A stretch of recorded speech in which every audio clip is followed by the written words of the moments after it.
New Trap Youth Council HYC Maulai Circle hadin berlakut no kasamoy trikam kabarim kalayo ban pentamai biang jong kasamoy trikam araja arpulai araja arpendreu ha kasantri gujileu araja arpulai ha sekret hat LP School Hall Maulai Putmuri ha bau Presiden Rangba kasengkemi ba Robert Jun Khajarin ulashim ya benta ban pentian smai kinogit kam bathamai kaniga circle ha ba kinong yelam ba syakmat kilong uba don bok lang karlingdo kumu Presiden kaniga circle ha sin kabalai Bashan L. Maunai kumu Vice President, Agustin L. Nongnai kumu Vice President in Charge Finance, Rahambor G. Saibon kumu General Secretary, ringkat bagi Arfly ngut kiwei pat ki para nongkit kam bagi dekat ke Executive Committee.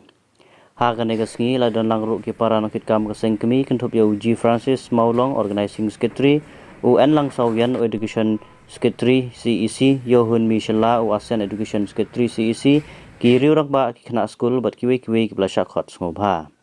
Haga negasi om tang melapan skam yakini kinong kam handai namar kadairu kasi rakhe World Environment Day kumta kaseng gelap pelong ya Maulai Inter School sketching painting competition haka fast bat ke second session science exhibition haka baka school secret hat Girls Secondary School kelawan haka kerdan ke Baningkong Shulai Progressive Secondary School haka kerdan ke Baar Nongkwar Maulai Presbyterian Secondary School haka kerdan ke Balai kumjuru kaseng layo ban penku burom ya kisam lapulek bawan syakmat haki kelas 10 bat 12 lengba keyboard exam pair kum ka embos ICSF CBSE da ka baki aigerteng ka Maulai Education Excellent Award Arajar Arfulai Ajak meriu Gigulas kan Bantrai hok Bang Klem kerandin Ya kami bakajak meriu Nyotre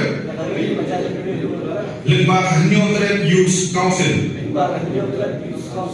Ai boleh nombor nong tahu ulam nanti kamtam hakano kono kajak dulu lalu kita kajak dulu kejongi ginomla asyuk balen ngilanang yai ngilanang kiu haka pulih kedamle hakisnam ki balale nisio sarok balong bakum kajak dulu kejongi ngilanang jok haki gerdan ki bofir ngilanang sipun ba ki profesor Ngiladon sipun ki IAS, ki IPS, ki lawyers, ki judge. Nyama anu banglen, bangiladon sipun ngut ki legislator ani ki nang tuai, ki bantebit, ki bolon kajing sarok ya kajak beriuh ni utret kejungi. Hari haba pai pak kaki ni kisni ki baladem. Nginomla asu banglen. Bangiui ya tidak kishin jong kajing du jingkarman. Lapun tadi kisnam nilai belang lading yang siap lepasu hakikat dan IAS, IPS, IFS buat kiwi. Tip lada kajing yang pun kebaklan ke reservation policy tip kidan dan kisahlah kijongi kibat pas ya KMCS bat KMPS udi udah jengkeli bahaya aduh kata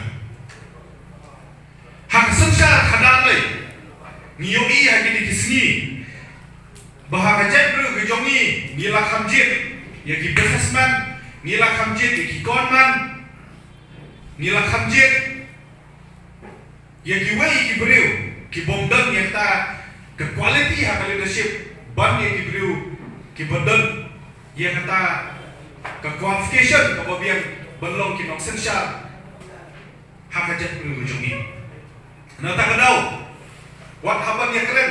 Ban pentemai ya reservation policy. How IY haki expert. No boleh, omdon expert show. Na boleh jongi hak sensar kadang. Na tak tahu. Kajing kok akan dikasih. Kalau kantak dia pergi samla boleh. Kalau bapintrai sitam, bapintrai semak. Bahakwe kesini kajak perlu jongi. Kan pendak dia sikit terlihat semam. Dah ujai perlu kasih pernah macam ya gitu ki post IAS, ki post IPS buat kontak kita. Hak beri buat environment. Ni nomor asyuk banlen